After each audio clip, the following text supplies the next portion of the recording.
कहानी का पूरा आनंद लेने के लिए कहानी के पिछले सभी भागों को ज़रूर देखें। उसका लिंक मैं आपको डिस्क्रिप्शन बॉक्स में दे दूंगी और साथ में कमेंट बॉक्स में पिन भी कर दूंगी, तो आप वहां से भी जाकर देख सकते हैं। अति जश्न के पास आकर बोली, मुझे अभी इसी वक्त शॉप खरीदनी है। मुझे नहीं पता, जो मर्जी कीजिए, लेकिन अभी इसी वक्त मुझे ये शॉप खरीद कर दीजिए। अति ने बिल्कुल बच्चों की तरह जिद करते हुए कहा।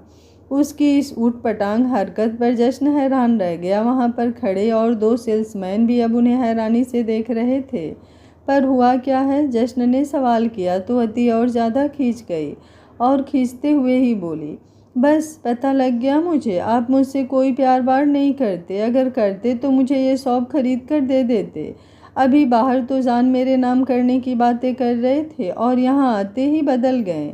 वो सेल्समैन जो अभी तक अति पर हंस रहा था, वो जल्दी से उनके पास आया और बोला, माफ़ कीजिए मैम, मुझसे बहुत बड़ी गलती हो गई। आइए मैं आपको दोबारा सारी ड्रेसेस दिखा देता हूँ। तुम तो बात ही मत करो मुझसे, अति ने गुस्से से कहा और फिर जश्न की तरफ देखकर रोनी सी सूरत बनाकर बोली, आपको पता है इसने मुझसे क्या कहा कि मेरी औकात ही नहीं है यहाँ से कुछ खरीदने की। मैं यहाँ की एक भी ड्रेस अफोर्ड नहीं कर सकती। जश्न उसकी बात सुनकर खुद को मुस्कुराने से रोक नहीं पाया, लेकिन सामने खड़े सेल्समैन को देखकर उसे गुस्सा भी आ रहा था। अति फिर से उस सेल्समैन की तरफ पलटी और बोली, तुम्हें पता है मेरे साथ आया ये बंदा कितना अमीर है? खड़ा खड़ा तुम्हें भी खरीद ले, क्योंकि इनका तो पुराना बिजनेस है लोगों को खरीदना। तो तुम्हारी ये दुकान तो ये यूं चुटकियों में खरीद लेंगे। उसने चुटकियां बजाते हुए ही कहा, मैडम आप मुझे गलत समझ रही हैं। जश्न ने अति को अपनी तरफ घुमाया और बोला, तुम्हें जो जो ड्रेस पसंद है सेलेक्ट करो। मैं तो कहता हूँ पूरी शॉप ही घर पर ले चलो। सिर्फ शॉप ही क्यों, पूरा माल भी घर पर ले जा सकते हैं, क्योंकि मेरी बेबी डॉल ये पूरा माल तुम्हारे इस बंदे का ही है। अति ने सुना तो हैरान रह गई, लेकिन अगले ही पल उसकी बात सुनकर जश्न ने अपना माथा पीट लिया, क्योंकि अति उसे उंगली दिखाते हुए बोली, वाह बेटा, इतनी बड़ी चालाकी कि पैसे बचाने के लिए मुझे खुद के ही मॉल में ले आए। मैंने सोचा भी नहीं था आप इतने कंजूस होंगे। जाइए आप, मुझे आपके साथ शॉपिंग करनी ही नहीं। इतना कहकर वो वहाँ से बाहर चली गई। बेचारा सेल्समैन तो उसकी बात सुनकर बेहोश होते होते बचा। जश्न मुस्कुराकर उसे जाते हुए देखते रहा। उसकी ये बच्ची मासूम ही नहीं, थोड़ी क्रैक भी है, लेकिन वो संभाल लेगा, ये सुकून उसके चेहरे पर था। वो भी उसके पीछे पीछे ही स्टोर से बाहर निकलने लगा, लेकिन फिर जल्दी से मुड़ा और उस सेल्समैन के पास आकर उसे एक झन्नाटेदार थप्पड़ देते हुए बोला, अति जश्न सिंह शेखावत नाम है उसका। ऐसे 70 ब्रांड जिसकी जेब में है, उस जश्न सिंह शेखावत पर हुकूमत चलती है उसकी। शॉपिंग का तो पता नहीं, लेकिन जश्न को परेशान करके अति को मज़ा आ गया था, इसलिए वो मुस्कुराते हुए बाहर आ रही थी कि एकदम से एक आदमी से उसकी टक्कर हो गई। लेकिन उस आदमी को देखकर अति के हाथ पैर कांपने लगे, लेकिन शायद वो शख्स उसे अच्छे से पहचान नहीं पाया था। वो शख्स कोई और नहीं, नवीन जोशी था। वही नवीन जोशी जिसके पास अति को कालिंदी के कोठे में पहली बार 6 लाख रुपए में बेचा गया था। वो शख्स संभलता उससे पहले ही जश्न अति के पीछे पीछे आया और उसे यूं सुन्न खड़ी देखकर अपनी बाहों में भरते हुए बोला, बेबी डॉल, घर चलें आप, या पड़ोस वाली शॉपिंग मॉल भी चाहिए आपको? उसे अपने करीब महसूस कर अति ने अपना चेहरा उसके सीने में छुपा लिया और उसकी पीठ पर अपनी बाहें कस दी। इस वक्त वो बहुत ज़्यादा डर चुकी थी और डर में ये भी नहीं समझ पाई कि नवीन जोशी तो उसे पहचानता ही नहीं, क्योंकि उस दिन उसका चेहरा घूंघट में था। लेकिन जश्न की आवाज़ और उसकी पीठ देखकर नवीन जोशी उसे पहचान गया था, और उसके साथ एक लड़की, और वो भी उस उम्र और उस कद काठी की ही देखकर उसे शक हो गया था। और अपना शक पूरा करने के इरादे से वो एक बार पीछे की तरफ घूम गया, ताकि जश्न की नज़रों में ना आए और खुद उन्हें देख सके। जश्न ने अभी तक नवीन को नहीं देखा था, इसलिए उसे अति के इस बर्ताव की समझ नहीं आई। लेकिन फिर उसकी बेबी डॉल उसकी तरह ही कब क्या कर दे कोई अंदाज़ा नहीं लगा सकता, इसलिए वो उसे यूं ही बाहों में लिए खड़ा रहा। बेबी डॉल, अगर ऐसे यूं ही मुझसे लिपटी रहोगी तो I will lose my control, और फिर मैं यही तुम्हें प्यार करने लगूंगा। जश्न ने कहा तो अति ने उससे अलग होकर उसकी तरफ देखा। उसके सीने से लगकर ही उसका सारा डर भाग चुका था। उसकी आंखों में शर्म और गालों पर हया की लाली ही सब कुछ बोल गई। उसे तो कुछ कहना ही नहीं पड़ा, वो बस एक बार फिर से उसके सीने से लग गई। लेकिन इसी बीच नवीन जोशी की नज़रें अति के चेहरे पर टिक गई थी और उसे देखते ही एक बार फिर उसकी आंखों में हवस भरने लगी थी। वो बेशर्मी से मुस्कुराया। ओ, तो जश्न सिंह शेखावत कोठे वाली पर फिदा हो गया, पर कसूर उसका भी नहीं। जब खूबसूरती ऐसी हो तो कोई भी दीवाना हो जाए। उस दिन तो तुम इस लड़की को मुझसे बचा कर ले गए, लेकिन अब इसे देखने के बाद तो मैं खुद को रोक नहीं पाऊंगा। इस लड़की को अब किसी कोठे पर नहीं, मैं अपनी रखैल बनाकर रखूंगा और तुम्हें बताऊंगा कि हर जगह पर जश्न सिंह शेखावत की हुकूमत नहीं चलती। बेबी डॉल गोद में उठाकर ले चलूं? जश्न ने कहा तो अति एक बार फिर से उससे अलग हुई और फिर मुंह बनाते हुए बाहर की तरफ जाने लगी।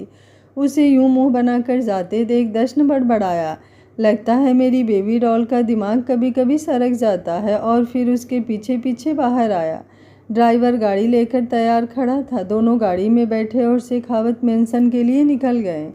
अति पूरे रास्ते मुंह बनाकर बैठी रही। जश्न ने भी उसे मनाने की कोशिश नहीं की, क्योंकि उसे उसका रूठना भी अच्छा लग रहा था। गाड़ी शेखावत मेंशन पहुंची तो अति जल्दी से घर के अंदर भाग गई, जबकि जश्न किसी से फ़ोन पर बात कर रहा था।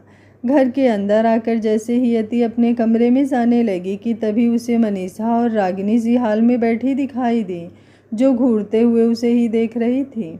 तभी एक नौकर आया और उनके आगे फ्रूट सलाद रखकर चला गया, लेकिन वो दोनों उसमें से फ्रूट उठाकर खाती उससे पहले ही अति ने वो प्लेट उठाकर अपने हाथों में ले ली और फिर फोर्क के साथ एप्पल खाते हुए बोली, कोई किसी को बेशक दुनिया जहाँ खरीद कर दे दे, लेकिन प्यार की बराबरी नहीं हो सकती।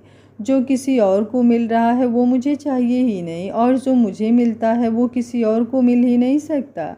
रागिनी और मनीषा दोनों ही उसकी हरकत देखकर और उसकी बातें सुनकर उसे गुस्से से देख रही थी, लेकिन वो कुछ कहती उससे पहले ही जश्न अंदर आ गया, जिससे उन्हें अपने गुस्से को पीना पड़ा। अति भी उन्हें देखकर मुस्कुराती हुई अपने कमरे में चली गई।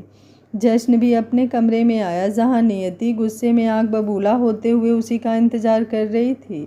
उसे लग रहा था कि जश्न जब कमरे में आएगा तो उसे गुस्सा देखकर उसे मनाने की कोशिश करेगा, और तब वो उस पर अपना हक जताते हुए उससे अति को यहाँ से निकालने की बात करेगी। लेकिन जब जश्न कमरे में आकर भी बिना उसकी तरफ देखे कपड़े लेकर सीधा बाथरूम में घुस गया तो उसके सारे ख्वाब ख्वाब बनकर ही रह गए। वो फिर भी खुद को शांत रखकर उसका बाथरूम से बाहर आने का इंतज़ार करती रही। लेकिन जब जश्न बाहर भी आया तो बिना उससे बात किए ही डिनर के लिए नीचे आ गया।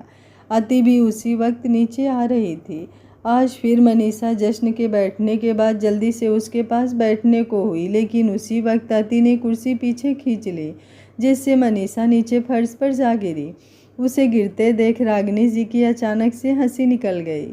कितना नीचे गिरेंगी आप? अति ने व्यंग से मुस्कुराते हुए कहा। वो मुश्किल से अपनी हंसी कंट्रोल कर पा रही थी।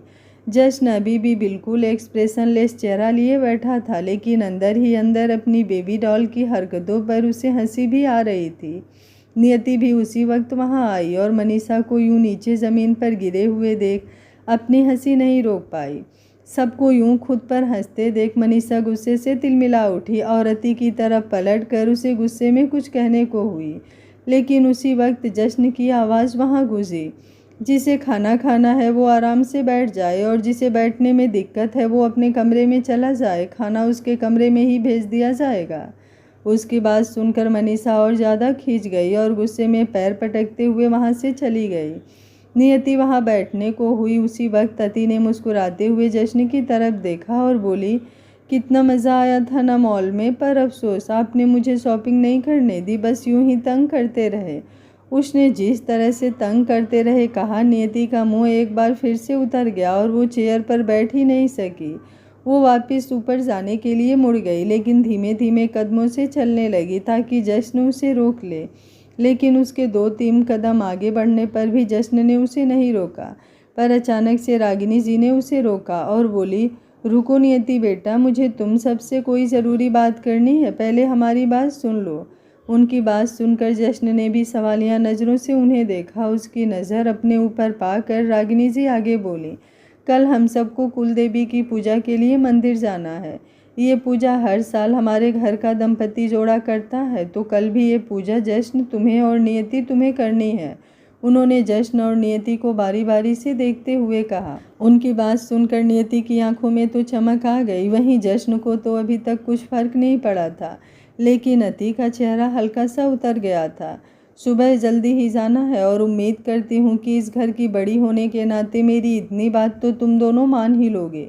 रागिनी जी ने कहा तो नियति ने अपना सिर हाँ में हिलाया और सीढ़ियों की तरफ बढ़ गई।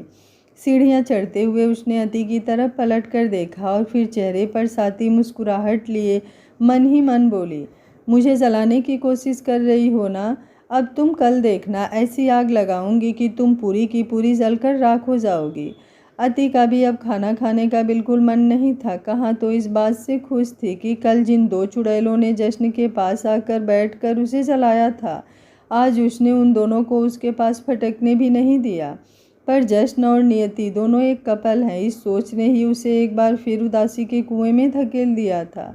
वो भी उठने को हुई, लेकिन जश्न ने उसका हाथ पकड़ा और उसे सिरनामे हिलाकर उठने से इनकार किया और बोला, खाना खाओ, कल जो होना होगा वो अपने आप हो जाएगा।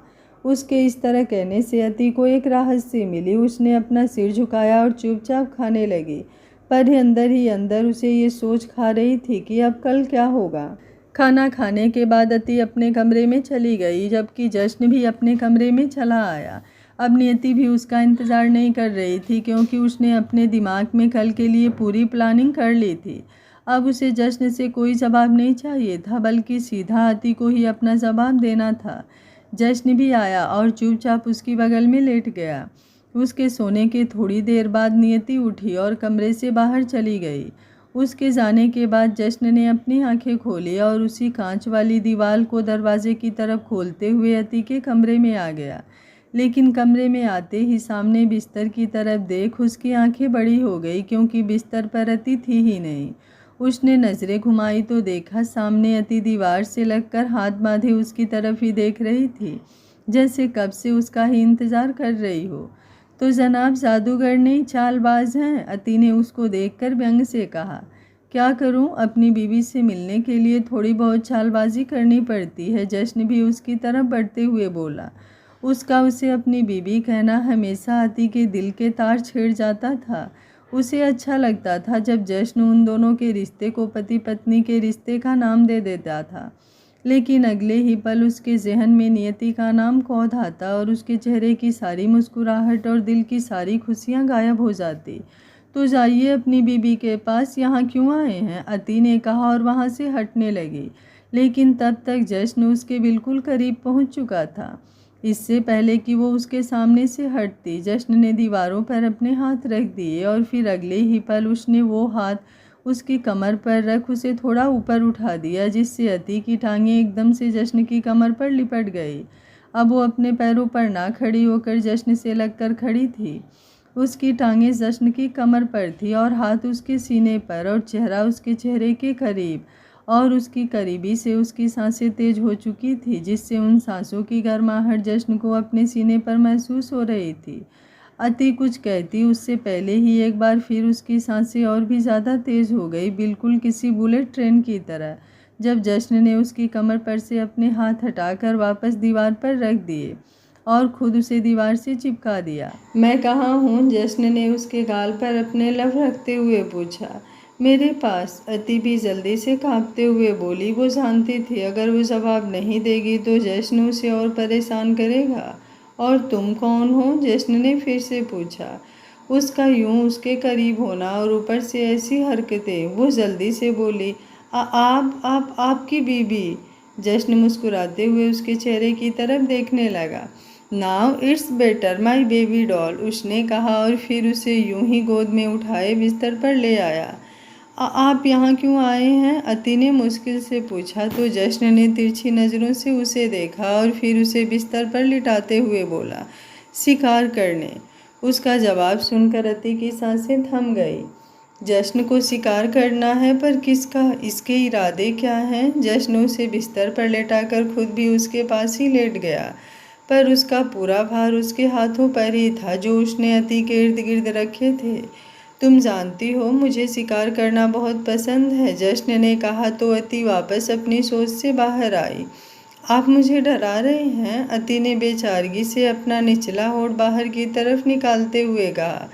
तो जश्न ने ना में सिर हिलाते हुए मुस्कुराया और बोला, नहीं, जो मैं करने जा रहा हूँ वो तुम्हें पहले ही बता रहा हूँ। उसकी बात सुनकर अति घबराई और बोली, आप तो मुझसे प्यार करते हैं ना? उसने रोनी सी शक्ल बनाकर कहा तो जश्न की मुस्कुराहट और भी ज़्यादा बड़ी हो गई। अगर उसकी बेबी डॉल उसके मज़े ले सकती है तो वो भी कम नहीं। जश्न ने अति को घुमाकर अपनी गोद में बिठा लिया। जश्न ने कंबल खींचकर उन दोनों पर उड़ा दिया तो उसकी हालत और भी ज़्यादा खस्ता होने लगी। अब हम दोनों करेंगे शिकार, पर पहले ही बता रहा हूँ, एक बार मैं करूँगा तो दूसरी बार तुम्हें करना होगा। जश्न ने उसके कानों में फुसफुसाते हुए कहा तो अति सोचने लगी, वो क्या करेगी, कैसे करेगी। तभी अचानक से जश्न ने अपना फ़ोन उसके आगे बढ़ाया और उसमें एक गेम ऑन कर दी जिसका नाम था let's go on a Hunt. अगले ही पल वो गेम ऑन हुई तो उसमें एक प्लेयर छिप छिप कर सामने खड़े लोगों को मारता और उसे पॉइंट्स मिलते। अति देखती ही रह गई, वो बस बेहोश ही नहीं हुई, बाकी सुन्न वो पूरी तरह से हो चुकी थी। उसने सुनी सी नज़रों से जश्न की तरफ हल्का सा मुड़कर देखा। उसके चेहरे पर छाई शरारती मुस्कुराहट देखकर ही अति को समझ आ गया था कि अब तक जश्न सिर्फ उसके मज़े ले रहा था। अगले ही पल उसका नाक गुस्से में फूलने लगा और वो चिढ़ते हुए बोली, आप इस शिकार की बात कर रहे थे? हाँ और क्या, तो तुम कुछ और समझ रही थी, जश्न ने बिल्कुल अनजान बनते हुए कहा तो अति का मन किया उसके हाथों से फ़ोन ले और उसके सिर पर दे मारे। करीबन आधे घंटे थे उसने उसकी जान हलक में अटका रखी थी। रुको, तुम्हारी बारी भी आएगी, तुम्हें भी बहुत मज़ा आएगा, जश्न ने गेम खेलते हुए ही कहा तो अति अब पूरी तरह से खींच गई। उसने जश्न के हाथों से फ़ोन खींचा और उसकी गोद में पलटकर बैठ गई और एकदम अचानक से अपने होठ उसके सीने पर रख दिए। जश्न की भी इस वक्त तो हल्की सी आह निकल गई क्योंकि उसकी बेबी डॉल इस वक्त जंगली बिल्ली की तरह उस पर लपक गई थी, उसके सीने पर बाइट कर रही थी। अगले ही पल दूसरी जगह रख देती और वहाँ भी बाइट कर देती। जानबूझकर मुझे तड़पा रहे थे ना, अब खुद भी दर्द से तड़पिए, फिर आपको पता चलेगा शिकार कैसे होता है। उसने अपने होठों को उसके सीने से अलग कर कहा और एक बार फिर उसके सीने पर अपने होठ रखने को हुई, लेकिन जब जश्न ने उसके हाथों को जकड़ा और थोड़ा जोर लगाते हुए उसे ऊपर ही रोक दिया। बेबी डॉल, इस शिकारी के शिकार की उम्र थोड़ी कम है, वरना तुम्हें अभी बता देता शिकार होता कैसे है, लेकिन इसका मतलब ये नहीं कि उस शिकार को तड़पाऊं भी ना। जश्न ने उसकी आंखों में देखते हुए कहा और उसके होठों को लॉक कर दिया। जश्न ने उसके हाथों को अपने हाथों में जकड़ लिया तो अति खुद में ही सिमटने लगी। थोड़ी देर बाद वो उससे दूर हुआ। अब वो पलटी और जश्न की तरफ देखते हुए सोचने लगी, इस बंदे से वो कभी नहीं जीत सकती। सांसें अभी भी उसकी तेज चल रही थी।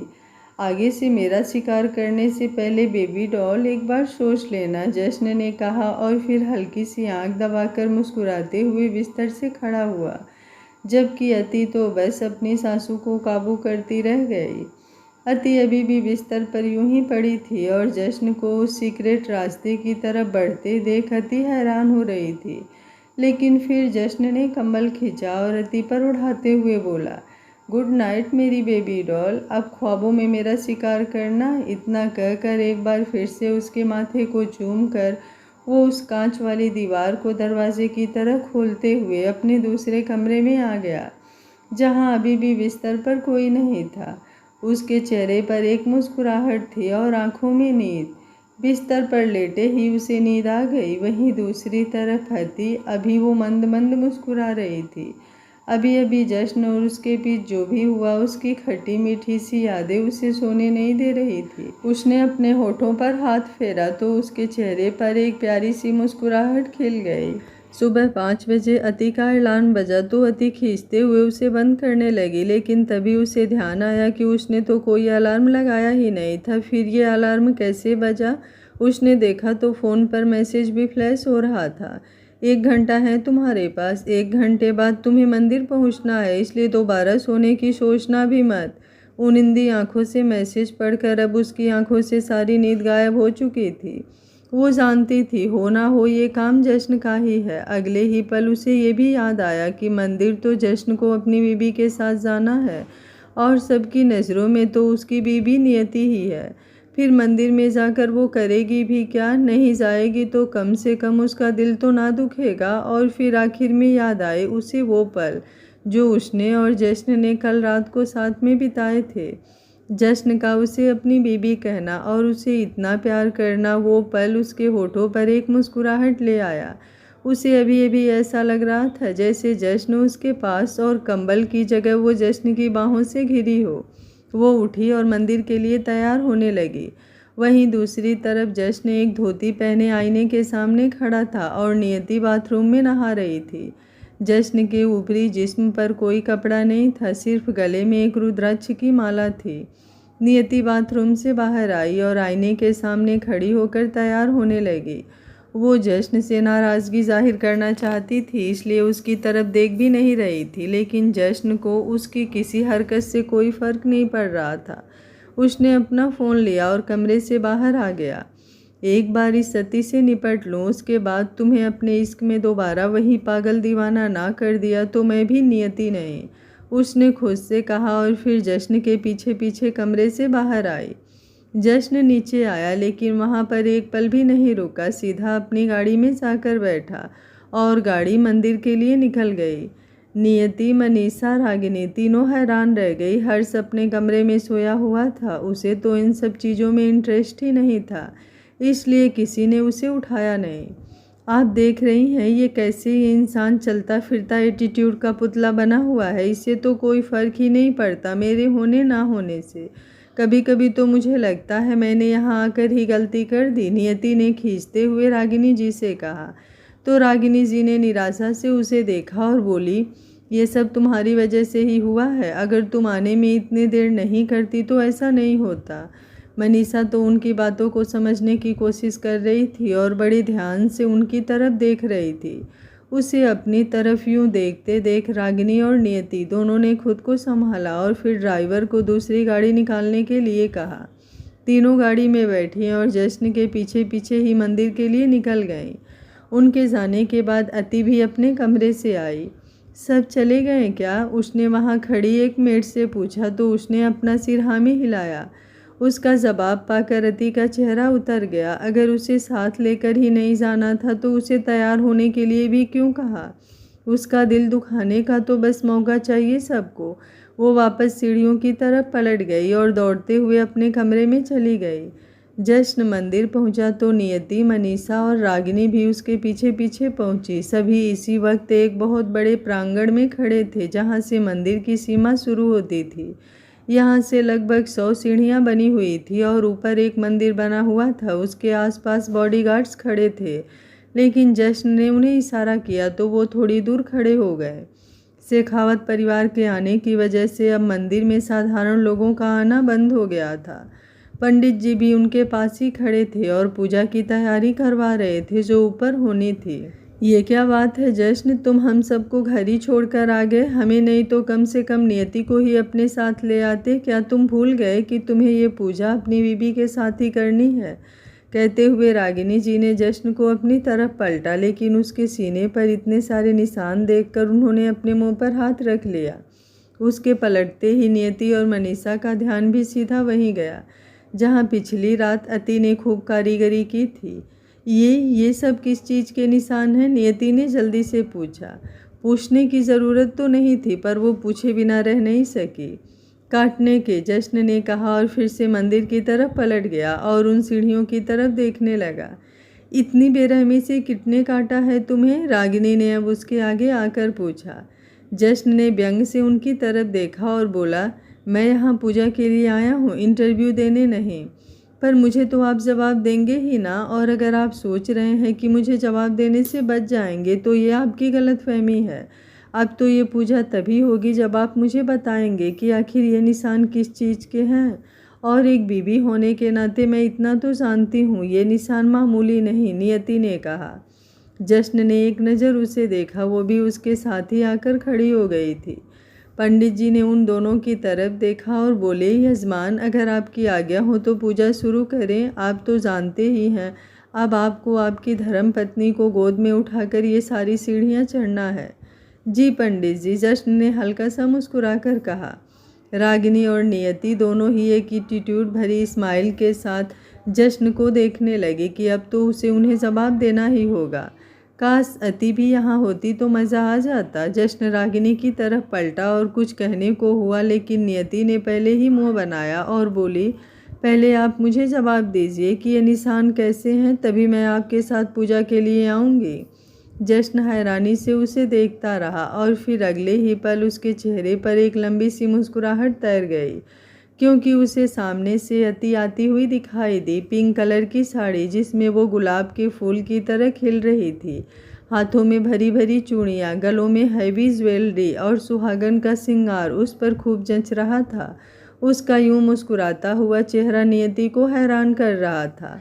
उसने भी पलटकर पीछे की तरफ देखा तो हैरान रह गई। अति ने इस वक्त शेखावत खानदान की शानदानी साड़ी और ज्वेलरी पहन रखी थी और ऊपर से पूरा सुहागन वाला श्रृंगार तो उसके होश उड़ा रहा था।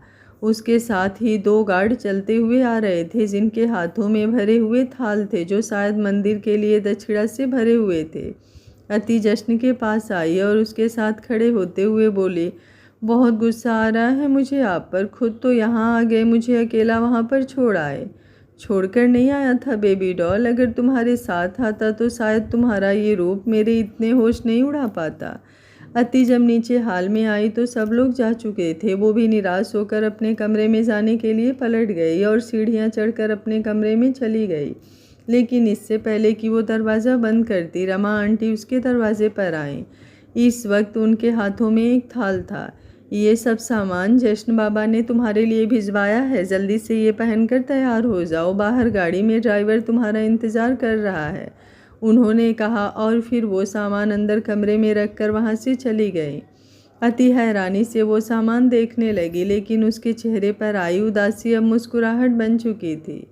और ये सब क्यों भिजवाया आपने मेरे पास? अति ने साड़ी और ज्वेलरी की तरफ इशारा करते हुए पूछा तो जश्न मुस्कुराया और बोला, ये सब खानदानी है और घर की बहू पहली बार कोई पूजा अपने हाथों से करने जा रही है तो ये सब तो ज़रूरी है ना। नियति जो कब से उनकी बातें सुन रही थी, उसके होश पूरी तरह से उड़ चुके थे। उसने जश्न का कंधा पकड़कर अपनी तरफ खींचा और बोली, ये क्या बकवास कर रहे हैं आप इसे घर की बहू कैसे बोल सकते हैं? आपकी बीवी मैं हूँ और ये सब आपने इसे पहनने के लिए क्यों दिया? इस पर सिर्फ मेरा हक बनता है। जश्न ने उसकी तरफ देखा, उसके चेहरे पर छाई बौखलाहट और बेचैनी देखकर उसे सुकून मिल रहा था। उसने अपना कंधा छुड़वाया और पंडित जी की तरफ देखते हुए बोला, जी पंडित जी, अब पूजा शुरू कीजिए। ऐसे कैसे पूजा शुरू कीजिए? ये पूजा मेरे बिना नहीं हो सकती और अब तो मैं ये पूजा तब तक नहीं करूँगी जब तक मुझे आप बताएंगे नहीं कि आखिर ये सब क्या हो रहा है। आपने इस लड़की को इतना कुछ कैसे दिया और ये आपके साथ किस हक से खड़ी है? नियति ने ऊंची आवाज़ में कहा तो पंडित जी भी रुक गए। उन्हें खुद नहीं समझ आ रहा था कि आखिर जश्न किसके साथ ये पूजा करेगा। रागिनी और मनीषा दोनों के होश उड़ चुके थे। उन्होंने तो ये बिल्कुल नहीं सोचा था कि जश्न नियति के सामने ही अति को अपनी पत्नी स्वीकार कर लेगा, और फिलहाल तो उसकी हरकतों से यही लग रहा था कि वो यही करने वाला है। मैंने पहले भी कहा है, मैं यहाँ पूजा करने आया हूँ, किसी को अपना इंटरव्यू देने नहीं। इसलिए मुझसे जो भी सवाल जवाब करना है घर जाकर करना, फिलहाल मुझे पूजा करने दो। जश्न ने सख्ती से कहा और अति का हाथ पकड़ लिया। उसका अति का यूं हाथ पकड़ना नियति के गुस्से को हद से ज़्यादा बढ़ा गया। उसने उन दोनों का हाथ अपने हाथों में पकड़ा और अलग करते हुए बोली, आपकी हिम्मत भी कैसे हुई मेरे सामने इस लड़की का हाथ पकड़ने की? और फिर वो अति की तरफ घूमी और बोली, और तुम्हारी हिम्मत कैसे हुई यहाँ मेरे पति के साथ खड़ी होने की?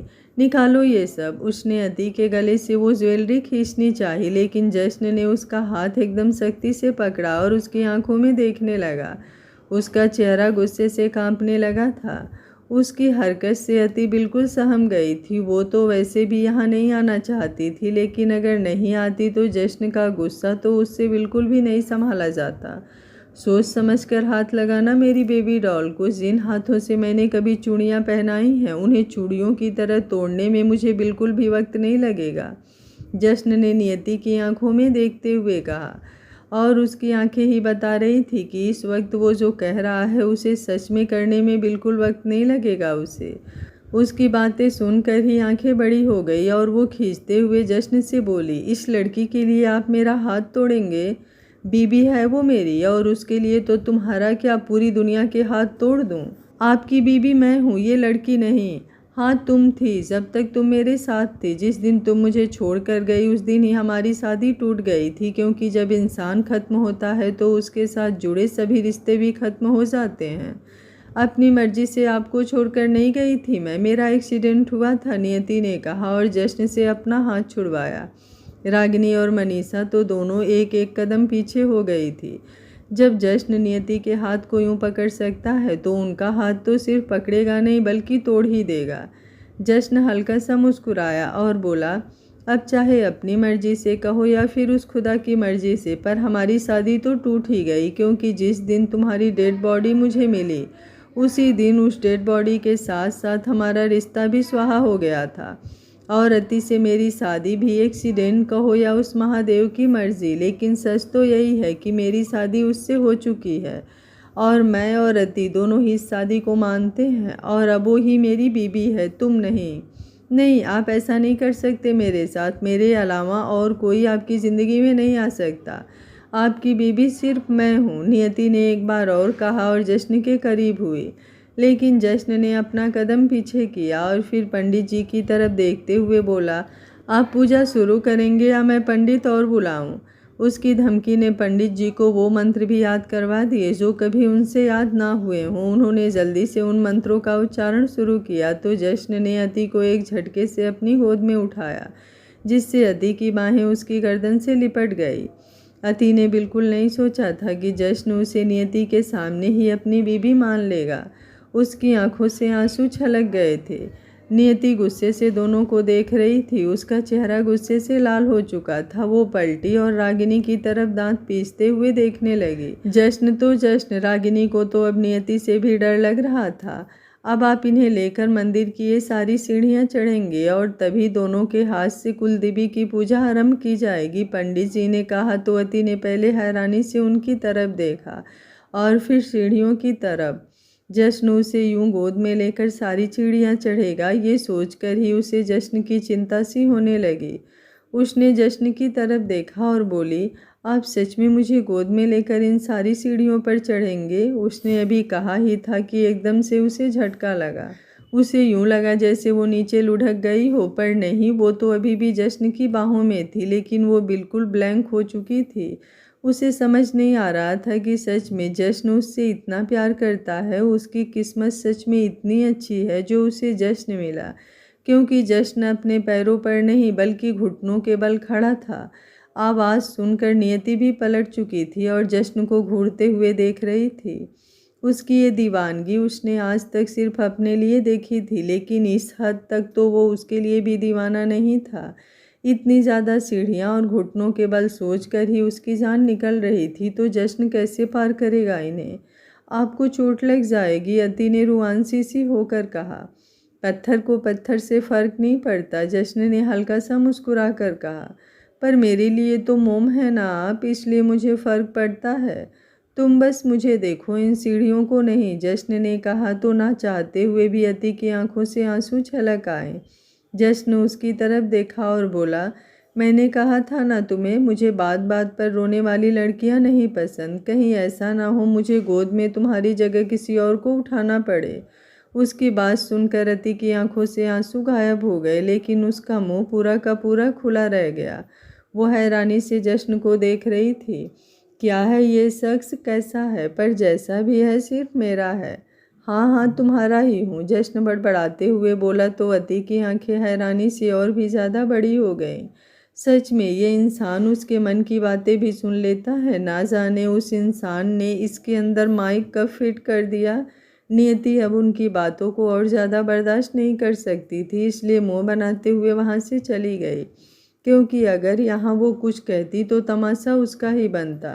जश्न को तो इन सब चीज़ों से कोई फ़र्क नहीं पड़ने वाला था, इज्जत सिर्फ उसकी ही उतरती। वो तो चली गई थी, लेकिन मनीषा और रागिनी जो वहाँ से जा भी नहीं सकती थी, क्योंकि उनकी तो इस वक्त वो हालत थी, ना वो घर की ना घाट की। अगर यहाँ रहती तो जश्न और अति को देखकर कलपती रहती, और यहाँ से जाती तो बाद में जश्न के तीखे सवालों का जवाब उन्हें ही देना पड़ता। जश्न को अति को गोद में उठाकर लेकर जाना था, लेकिन बाकी सब लोग तो लिफ्ट से जा सकते थे, इसलिए मनीषा और रागिनी पंडित जी के साथ लिफ्ट से मंदिर में चली गई और जश्न अति को अपनी गोद में लिए आगे बढ़ता रहा। दोनों बस एक दूसरे की तरफ देख रहे थे। अति शर्मा जाती तो जश्न डांट कर उसे अपनी तरफ देखने के लिए मजबूर कर देता। उससे बर्दाश्त नहीं होता था कि उसकी बेबी डॉल उसके अलावा कहीं और भी नज़र डाले, या यूं कह लो कि अपनी बेबी डॉल की नज़रें वो बस खुद पर पाना चाहता था। कितनी भारी हो गई हो तुम, जश्न ने कहा तो अति ने अपने मुंह पर हाथ रखा और बोली, हाँ आपको मैं भारी लग रही हूँ तो उतार दीजिए ना नीचे, क्यों मुझे बार बार गोद में उठाने के बहाने ढूंढते रहते हैं, कल रात भी तो गोद में। कहते कहते वो चुप हो गई। शर्म के मारे उसने अपनी नज़रें भी झुका ली थी।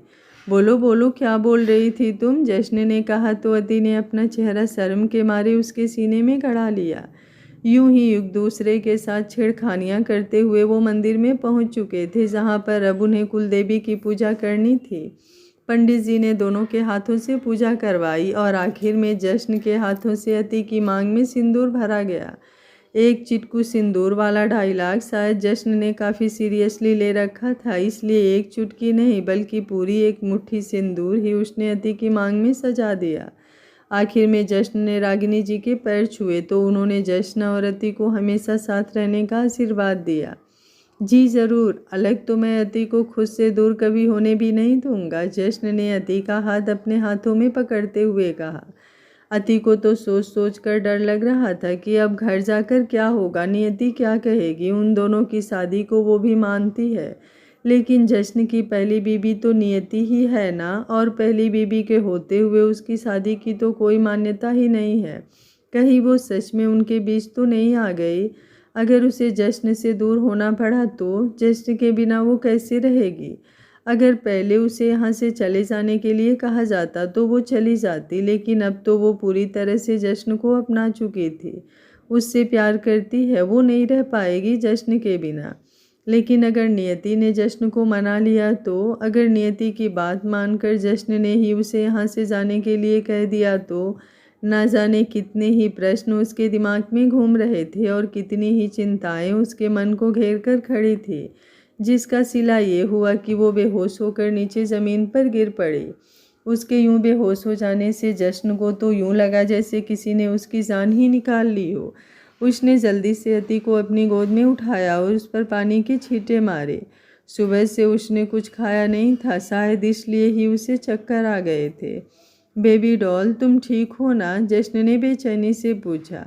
रागिनी और मनीषा दोनों ही वहाँ पर मौजूद थे। जश्न की हालत देखकर रागिनी जी के मन में कुछ पकने लगा था, जिसकी खुशबू शायद मनीषा ने उनके चेहरे के एक्सप्रेशन देखकर ही पहचान ली थी। अति हल्का सा मुस्कुराई और अपना सिर हाँ में हिलाया, लेकिन अंदर से अभी वो बहुत परेशान थी। थोड़ी देर में वो सब घर के लिए निकल गए। रागिनी और मनीषा अलग गाड़ी से गईं और अति जश्न के साथ जश्न की गाड़ी में थी, और इस वक्त जश्न ने उसे अपनी बाहों में भर रखा था, पर अति अभी भी बेचैन थी। उसे यूं देख जश्न ने उसका हाथ अपने हाथों में ले लिया और बोला, तुम्हें कुछ भी सोचने की ज़रूरत नहीं है, मैं सब संभाल लूँगा। अति की आंखें फिर से नमी से भर गई। उसने भी जश्न का हाथ अपने हाथों में कसकर पकड़ा और बोली, मैं आपसे दूर नहीं जा पाऊंगी, तुम्हें खुद से दूर जाने भी नहीं दूंगा मैं, अगर तुम चाहो तो भी नहीं, जश्न ने कहा और अति को अपने सीने से लगा लिया। थोड़ी देर में दोनों शेखावत मेंशन पहुंचे तो अति गाड़ी से बाहर कदम रखने को हुई, लेकिन जश्न ने उसका हाथ थाम कर उसे गोद में खींच लिया। अब गोद में क्यों उठा लिया मुझे, मैं तो भारी हो गई हूँ ना। अभी कहाँ भारी हुई हो, अभी तो तुम्हें भारी करने की जिम्मेदारी है मुझ पर, जश्न ने शरारती अंदाज से कहा तो अति नासमझी से उसे देखती रही। उसे यूं देखकर जश्न ने उसके कान में कुछ कहा, जिसे सुन अति ने रसगुल्ले जैसे मुंह फुलाकर उसे देखा कितना तेज है ये बंदा, इधर इसकी अभी के बारे में सोच सोच कर जान निकल रही है और ये बंदा दूर की प्लानिंग करे बैठा है। और बच्चे, सच में अभी तो वो खुद एक बच्ची है। दोनों दरवाजे पर पहुंच गए थे। जश्न अति को गोद में लिए घर की चौखट पर खड़ा था। अति ने अंदर का नज़ारा देखा तो हैरान रह गई। जश्न ने भी उसे उस वक्त गोद से उतारा, क्योंकि उसने पहले ही फ़ोन करके रमा आंटी से गृह प्रवेश की तैयारियां करने को बोल दिया था और चौखट पर रमा आंटी वही सब तैयारियां करके खड़ी थी। उन्होंने घर की दहलीज पर चावलों से भरा एक कलश रखा हुआ था और उसके आगे ही आगे आलते से भरी हुई एक थाल रखी थी। दरवाजे पर तोड़न भी बांधे हुए थे। अति ने सोचा भी नहीं था कि उसका इस घर में ऐसा वेलकम होगा। उसने हैरानी और खुशी के मिले जुले भाव से जश्न की तरफ देखा तो जश्न मुस्कुराया और बोला, वेलकम होम मिसेज अति जश्न सिंह शेखावत। इस बार जश्न का मिसेज अति जश्न सिंह शेखावत कहना तो अति का दिल बहुत ज़ोरों से धड़का गया। उसे यकीन ही नहीं हो रहा था कि ये सब सच में हो रहा है। उसने जश्न का हाथ अपने हाथों में पकड़ा और बोली, मुझे चिकोटी काटिए, क्योंकि मुझे लग रहा है मैं ये सब सपना देख रही हूँ। अगर सपना भी है तो आगे बढ़कर इसे पूरा करो, क्योंकि तुम सिर्फ सपने देखोगी, उन्हें पूरा करना मेरी जिम्मेदारी है। और तुम्हारा ये सपना तुम्हारी आंखों से चुरा कर इसी पल में पूरा कर दिया मैंने, जश्न ने कहा और उसके गाल पर हाथ रखा, जो काफ़ी था ये बताने के लिए कि अति सपना नहीं, हकीकत में ये सब पल जी रही है। बाद में अपनी बात से मुकर तो नहीं जाएंगे ना आप? अति ने बड़े मासूमियत से पूछा। उसकी मासूमियत का दीवाना जश्न उसके इस सवाल से तो घायल ही हो गया। उसने अति के सिर पर हाथ रखा और बोला, तुमसे ऊपर तो कुछ भी नहीं। रागिनी और मनीषा दरवाजे के दूसरी तरफ खड़ी होकर उन दोनों को देख रही थी और इस वक्त जल भून कर बिल्कुल कोयला हो चुकी थी। लेकिन रागिनी ये सब नज़रअंदाज भी नहीं कर सकती थी। जश्न को रोकना तो उनकी औकात से ही बाहर था, इसलिए वो चाहे या ना चाहे जश्न के हर काम में उन्हें शामिल होना ही पड़ेगा। अति मुस्कुराई और मुस्कुराते हुए ही दरवाजे की तरफ बढ़कर कलश को पैर से गिराने लगी। जश्न भी मुस्कुराता हुआ उसके साथ ही आगे आया, लेकिन उससे पहले कि अति कलश को पैर लगाकर अंदर की तरफ गिराती, किसी ने अपना पैर उस कलश पर लगाया और उसे एक झटके से हवा में उड़ा दिया, जिससे कलश में रखे सारे चावल हवा में फैलते हुए पूरे दरवाजे पर बिखर गए और वो कलश कहीं दूर जाकर गिरा। नियति सिर्फ इतने पर ही नहीं रुकी, उसने उस आलते की भरी थाल को भी पैर से हटा दिया, जिसमें वो सारा लाल गाढ़ा पानी पूरे फर्श पर फैल गया। ऐसे लग रहा था जैसे नियति अपना काबू पूरी तरह से खो चुकी है। वो गुस्से से घूरते हुए अति की तरफ देख रही थी।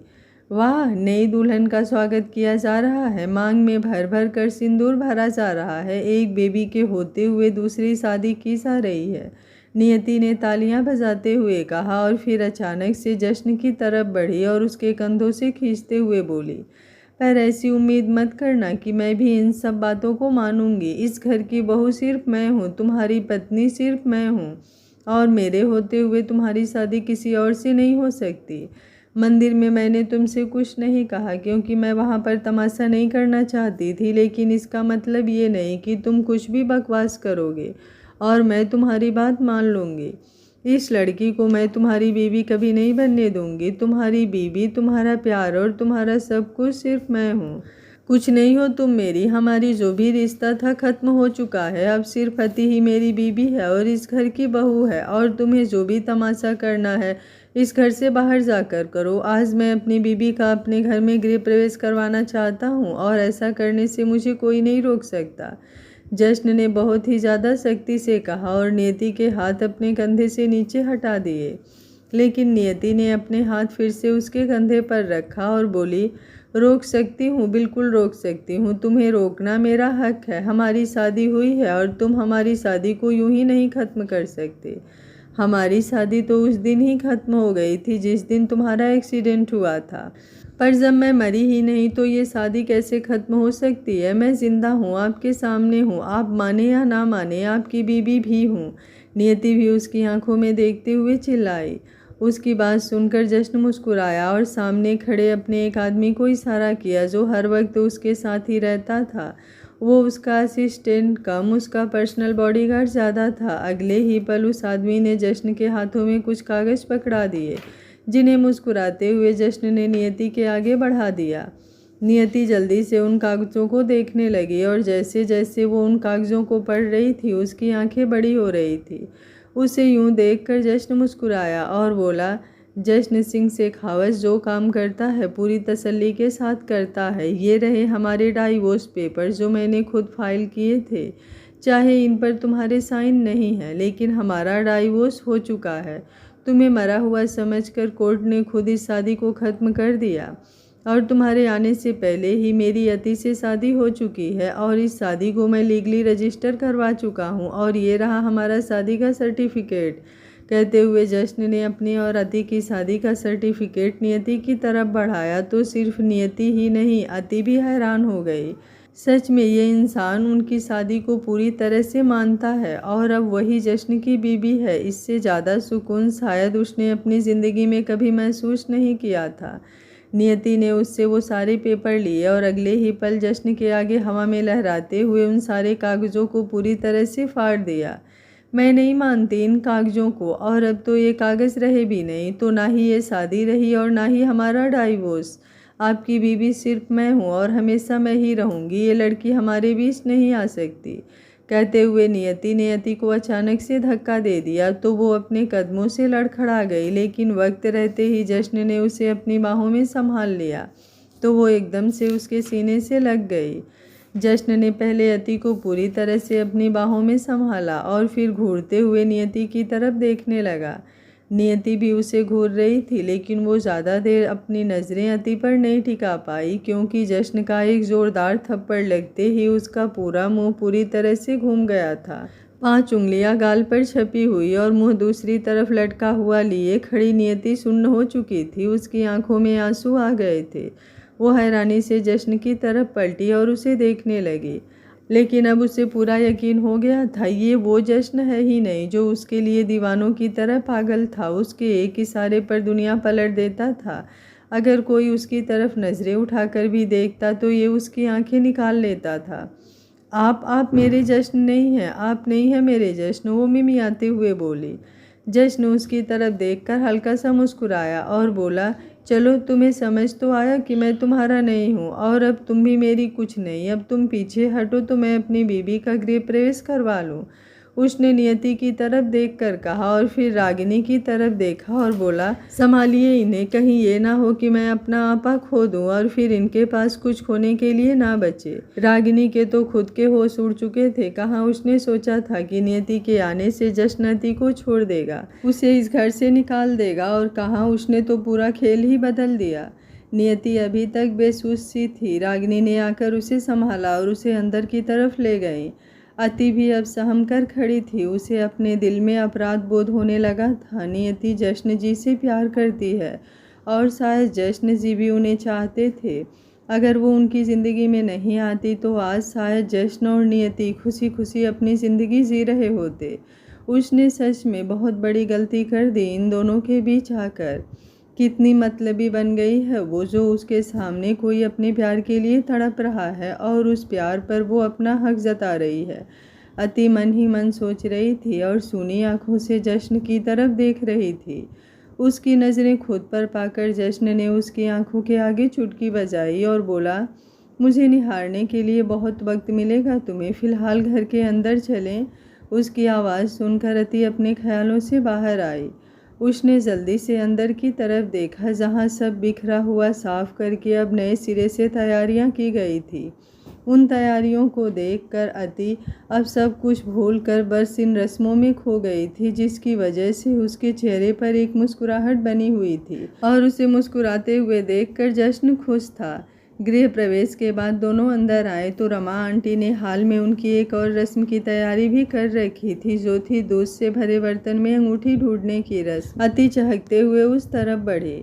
इस रस्म के बारे में उसने बहुत सुना था और बड़े ख्वाब भी देखे थे कि कभी वो भी इस रस्म को करेगी, लेकिन जो उसके साथ हुआ इन सब में शायद उसके ख्वाब तो लगभग मर ही जाते अगर उन्हें जश्न ने दोबारा सांसें ना दी होती तो। जश्न और अति दोनों एक दूसरे के सामने बैठे थे और उनके बीच था वो दूध से भरा बर्तन। मनीषा ने ना चाहते हुए भी अंगूठी उसमें घुमाई तो जश्न और अति दोनों उस अंगूठी को ढूंढने लगे। अति का ध्यान उस बर्तन में था तो जश्न का सारा ध्यान अति के चेहरे पर, जहाँ पर इस वक्त दुनिया भर की खुशियाँ बिखरी हुई थी। अति बेटा, कहते हैं जो इस अंगूठी को ढूंढता है घर पर उसका ही राज चलता है। रमा आंटी ने कहा तो अति ने अपनी स्पीड और भी ज़्यादा बढ़ा दी। जश्न ने दूध में से ही उसका हाथ पकड़ा और बोला, इस घर पर ही नहीं मेरी बेबी डॉल, इस बंदे पर भी तुम्हारी हुकूमत चलेगी, लेकिन हुकूमत बेशक से तुम्हारी हो। प्यार में मर्जी मेरी होगी, दुनिया हमेशा तुम्हारे कदमों में होगी, लेकिन तुम मेरी बाहों में होगी। इतना कहकर उसने वो अंगूठी अति के हाथों में पहना दी। अति के गाल शर्म से लाल हो गए थे। जश्न का सबके सामने यूं कहना उसे शर्म की चाशनी में डूबने पर मजबूर कर गया। आज का पार्ट आप लोगों को कैसा लगा कमेंट बॉक्स में अपनी राय ज़रूर दीजिएगा। क्या बात है यार, फिर से आप लोगों के कमेंट आने कम हो गए हैं। कहानी अच्छी लग रही हो तो एक कमेंट तो कर ही दिया करो, हमें भी हौसला मिलता है कहानी बनाने का। उम्मीद करती हूँ आप लोगों को कहानी पसंद आ रही होगी। वीडियो पसंद आ रहा है तो लाइक शेयर एंड चैनल को सब्सक्राइब कर लीजिएगा ऐसी प्यारी प्यारी कहानियाँ देखने के लिए। Thank you for watching. मिलते हैं कहानी के अगले भाग में।